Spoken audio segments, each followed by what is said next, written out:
Bonjour. Je m'appelle Yannick et je suis paysan sur une exploitation collective qui s'appelle la ferme de la Bérouette. Les gens qui sont du métier ont plein de choses à redire, ce que je comprends complètement, et les gens qui ne le sont pas, en général, sont plutôt admiratifs et ça fait rêver de « Ah ouais, t'as tout refait toi-même, c'est cool ».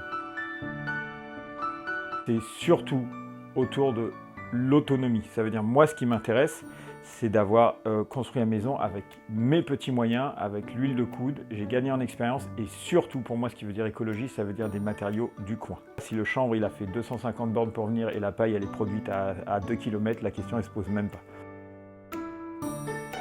J'ai déjà fait des petites constructions, mais vraiment, de A à Z, c'est la première. Ouais.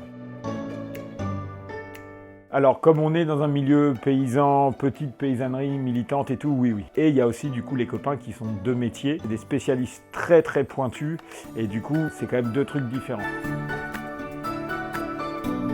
Isolation, c'est moi, tout ce qui est habillage des murs, c'est moi, tout ce qui est système de chauffage, d'électricité, etc., c'est moi. Du coup, il y a un petit peu de chaud à droite, à gauche, et il y a énormément de terre. Et la terre, elle est prise à moins de 20 mètres d'ici. Alors, il y avait le manque d'expérience qui a fait un paquet de conneries, mais rien d'irréversible du tout.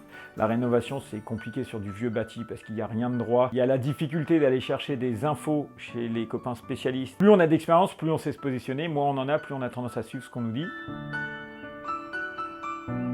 Autoconstruire, ça prend beaucoup plus de temps. Le chantier a duré 2 ans, 2 ans et demi, mais pas à temps plein. Ça demande beaucoup moins d'argent. 18-19 000 balles pour ce cadre de vie, ça nous va parfaitement. On y vit à 5. J'aime bien dire souvent, c'est la plus grande tiny house du monde. L'autoconstruction, en fait, tu gagnes en expérience. Ça vaut vraiment, c'est vraiment important.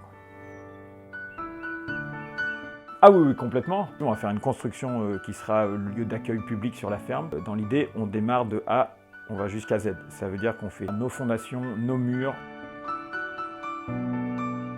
En tout cas, ça a le vent en poupe. Les copains qui sont de métier, ils sont de plus en plus débordés. Il y a de l'argent politiquement qui est mis là-dedans. On arrive de mieux en mieux à chiffrer le fait qu'une maison, par exemple, hyper bien isolée, avec des matériaux écolos, on fait un vrai gain en termes d'énergie de chauffage. Et au final, les gens commencent à être sensibles à ça. Je pense que ça devient de plus en plus compréhensible et accessible. Notamment sur le poêle de masse, lui il est tout récent. On dirait déjà qu'il est dans son jus, qu'il a une dizaine d'années. En fait, ce truc, il a été construit cet hiver. Sauf qu'avec des enfants qui montent dessus, on est à la ferme avec des pantalons plus ou moins propres, les genoux qui tapent dans les coins, les machins et trucs.